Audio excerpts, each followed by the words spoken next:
All right, welcome back, YouTube. We're doing an update video today just to kind of get an idea of the kind of price ranges and the way that the charts are showing the consolidation that we're in.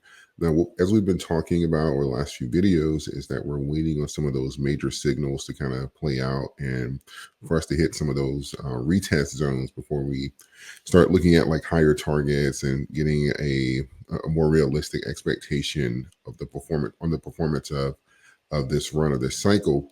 And what we're seeing here is obviously we've established where these major liquidity zones are going to be for Doge, for Bitcoin. We'll take a look at that in a moment. And we're seeing kind of like this cup pattern here in the 14-day. Obviously, this is where all of the liquidity is coming in for Doge, which is right around this 974 mark, pretty much 974 to 986. This is going to be a lot of where that liquidity is coming in. Obviously, the times that we have gone below it, we showed a massive amount of liquidity coming in. So you see this longer wick here, and then back here on July 5th, you'll see this longer wick, and obviously this is the same zone that we initially exploded from before we went on that tear back in March, right? So these are some of these zones where we start putting out some of the biggest candles of this cycle is right below this this 9 mark here, this 970 mark, 976 mark. This is where that liquidity for Doge is very heavily sitting on the sideline. So we've been consolidating slightly above that. If we do go below it, obviously that gives us a big push up. One of the things that we're going to look for here is where the 72 coming down. And we see this cup here that we don't know if this is the beginning of an uptrend or not, because we'll have several of these potential uptrends kind of play out. Anytime I see one, I'll obviously let you guys know, because one of these would be when we're going to start the potential reversal here, and we're going to have to kind of look and see, okay, what's going to be the strength of this movement, and that'll kind of be a determining factor if we're going to go to some of these higher levels here and where that liquidity is going to be at and where is it going to move up to. All that kind of good stuff. This is going to all play a part in that. So we have the potential to start one here. We're kind of seeing the bottoming of this 14-day. I'm going to try and highlight it so you can kind of see it so it makes more sense. I just did it. Oh, there it is. So that highlighted yellow line is what I'm referring to. So if you see kind of how like it's performing kind of like a bowl here and kind of like a flattening to the right, this is what I mean by the potential to go and have a retest. So if you look back, I'm going to move now so we can kind of talk about what happens when you have like that bowl and flattening. It gives you an idea if there's going to be a retest, right? And this kind of can set us up for where we can start looking at for like potential rejections, how strong is this move, all that kind of good stuff. You'll see it happen similar here. I'm going to try and highlight it again. There we go. So you see it happen similar here. If you kind of get the big picture between, I'll say April 23rd and May 28th, you'll see this bowl here. You kind of had the retest. This is the big one that we were charting to see about that that golden cross that was going to give us that big run up. And as you can see, obviously it got rejected off of the 72. We went into it, but the push down was so great. It's even over the 14-day. The sell was so great that even though we had went into the 72 to get this cross, the push down was so great that it never even emerged out of the other side over a 14-day period. And it's not even just that it took 14 days to get it to kind of like curve out of the 72, because it did not. But the push down was so great, it started lowering the average so quickly that the 14-day never even came out of the 72 here, which is kind of what led to where we are now, because you'll see kind of like a similar action here with the bull right around July 4th up until the retest July 27th. And then we'll see where this is going to be now, because you can say it's kind of like a smaller one here, but more than likely we'll measure it from high to low and then from low to high, right? So we're talking about August 1st. This is looking like a bottom here on the 17th as we're curving up. So we'll see if this gets filled on the other side here. And typically when it does, we can see a stronger move to the upside that we can start talking about like a 14-cent retest and all that. But that's farther down the road. Let's see what's going to happen here. And if we can get this this bull here to kind of come up to the upside here, obviously this is going to bring the 14 up, and then we could potentially talk about what this looks like, because we can have a 14 crossing the 72 at around 10 or 11 cents. And then we can see the momentum here that we can potentially get from this price action. We can take a look here at BTC. You're going to see similar price action, obviously. Let's go. That's not what I want. Is it on Bitstamp? Yeah. Okay, so similar price action here. I'm going to highlight it for you. So you'll see the price action here, similar with the bull. This is what I meant as far as measuring high to low, to see where this retest is going to be and see if this is a bottom here for the coin overall. So this is obviously where we've been getting liquidity from, similar to that 970 mark for Doge. This is obviously a very strong liquidity area below the 55,000 for Bitcoin. Evidence of that can be found on July 8th, July 5th, certainly on August 5th, and even some of the candles that we've gotten here thereafter. And then also very similar, the initial run up back in like February or March. This is one of the stronger candles that kind of led to this retest and this big run. So this has been an important zone for Bitcoin, similar to that 970 mark for Doge. This has been an important zone for this this asset thus far in this cycle. So it's still holding true now. We have the 14. The 14 crossed the 72. The 72 and the 200 here, which will obviously be known as kind of like a death cross, and with two consecutive death crosses, right? And we saw the bottoming here at around in this zone here. That we saw kind of like the push down, but again, as you get closer to this liquidity pool here that's been established, you'll start to see some of those buy orders come in and start to challenge out. We just had the 72 cross the 200 a few days ago, and it's still holding on the 14th. So as of right now, it's looking like it's trying to, this is holding up as a pretty sufficient bottom, similar to what Doge is doing at the 970 mark. So the question is, when we're going to start getting some of these retests? And obviously, as we're talking about with the bull here in the flattening, we're going to measure from high to low, and then from low to high. So this will be a potential here to kind of see where that retest is going to be, if this is going to be kind of like a cycle here, to see something like that. It's not going to be as perfect as this, but that would be something similar as far as to what that potential bull would look like, as far as some measuring from high to low and then low to high. Then we can start talking about like a potential like retest and stuff. But I can assure you, it will more than likely not be that pretty, but it'll still be the gist of it, kind of like what we see here, how we came down and then it was like elongated because of the sideways movement, and it wasn't like a perfect bowl or anything, but it's similar price action. You remember high to low and low to high, right? So this will kind of put us in position to kind of do like a retest here, see if we can kind of do something with that 66,000 mark. People were asking, oh, was it the bottom? Is this the opportunity as far as for it to accumulate? Is it going to go down? The bottom for this cycle has been established a long time ago, both in Bitcoin and for Doge thus far. Now, obviously, I'm not saying it's impossible to go down there. We have a lot of stuff coming up in the macros and the political arena, as far as for rate cuts, all that kind of good stuff. All of these things are important to play into for macro to macro and micro alike. So obviously these things play a big role.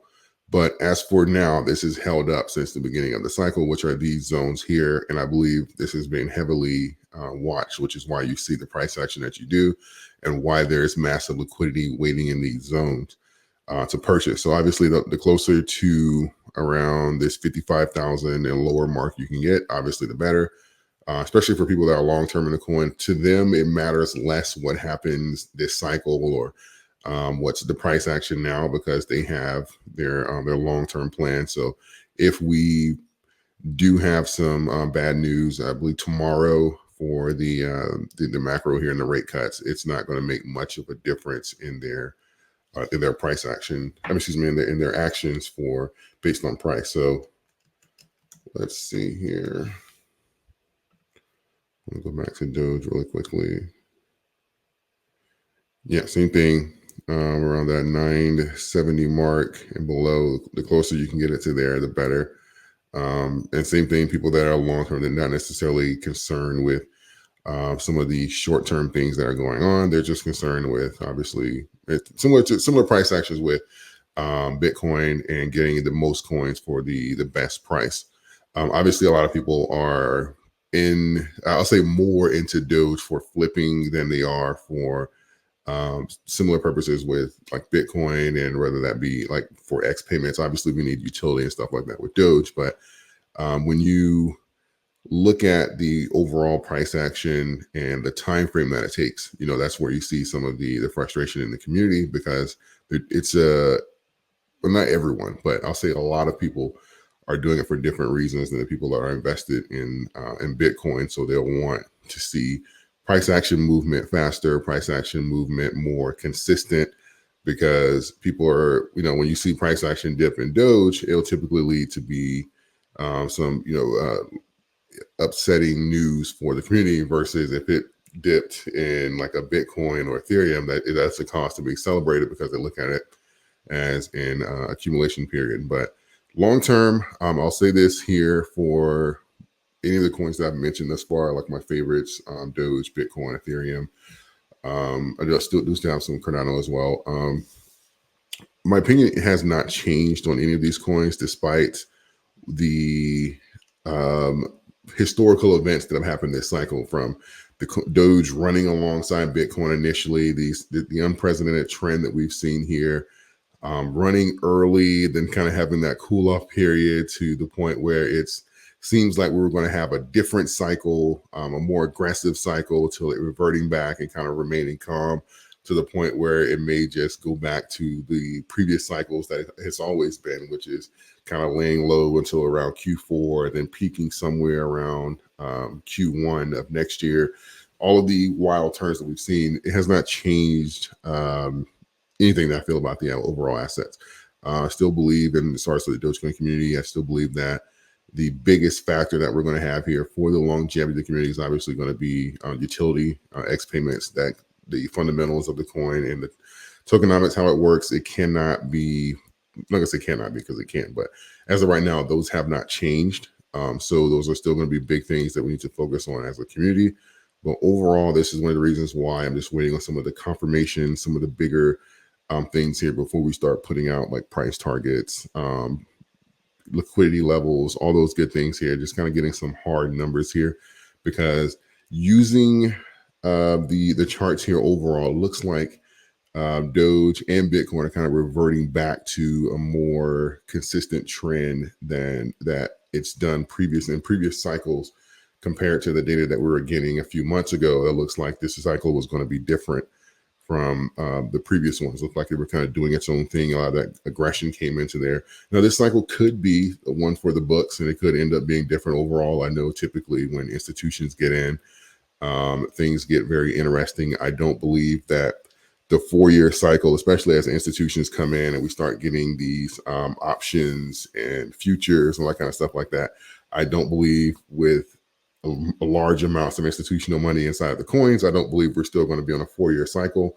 I don't believe institutions are going to dump money into crypto and take profit, major profit levels, only 2 times every decade. I don't believe that's going to happen. I think we're going to see much shorter cycles here and more consistent rallies and stuff like that. But I'll save that for another video. But I don't believe anything that we fundamentally talked about has changed here. I think that what we're seeing is kind of like a reverting back to a more normal cycle than what we've seen thus far in this cycle here. So I think that that's probably what's happening here. Is we're coming off of some of those gains that we had over the last few months, and we're reverting back to a more normal cycle, and that would be obviously a run starting here relatively soon and peaking somewhere around Q1 of 2025, right? And that's was kind of like the other side of that coin here, because the initial thought back here was, okay, if we run this early, does that mean we're going to have a shorter run? And technically speaking, that for the most part, that kind of would indicate that. But because the run is consolidated so much and it has not um, performed at those levels, then we could potentially, which is what kind of was hinting at now, is that it's putting us in a position that we're going to potentially revert back to some of those older patterns and not have the shorter run, but have a more organic run, or a more similar run to what we've seen. So these are some of the thoughts that I've had here based off of this cycle, but nothing overall here has changed. Just waiting on some of the confirmations here for some of these bigger signals, because we're seeing a lot of sideways action, a lot of retest. Even here, if you're looking at from July 6th till now, we had a retest here up around 14, and then we had, this is the daily candle. This is, let's see, 1, 2, 3, 4, 5, 6, 7, 8, 9, about 10 red days consecutively back to this liquidity zone, which is where we started back here, right? Remember, we're measuring from high to low and low to high, right? High to low and low to high, right? So we pretty much, gave up the gains here previously on this retest here, or attempted retest, and then back here to this major liquidity zone, and then now we're it looks like we're positioning here for another retest. So obviously this is going to be an important zone here around that I'll say 12 to 14 range. But we'll see here. Potentially we can get some momentum. We've brought the 14-day, the 200-day are all within striking distance in zones that we've already proven we can hit and maintain for points of, from periods of time down here in some of these fib levels. So again, we have the 200-day even down here at around 13 cents, and we've proved that we can maintain levels higher than that for quite a bit of time here. So this could be a great launching point for the coin here to kind of get some of these crosses here, get some momentum, and get some fuel here to kind of retest some of these higher levels up here around the 22-cent mark. So time will tell, but as of right now, this is kind of what we're looking at. Let me know your thoughts in the comment section. I know this video is a little longer, but I kind of wanted to cover anything since I haven't updated in a while, and I wanted to make sure that we're still on the same page. Let me know your comments and the thoughts in the comment section. I appreciate all of you guys. Like, share the video, subscribe to the channel if you appreciated the video, if you have not, and I will see you guys in the next one.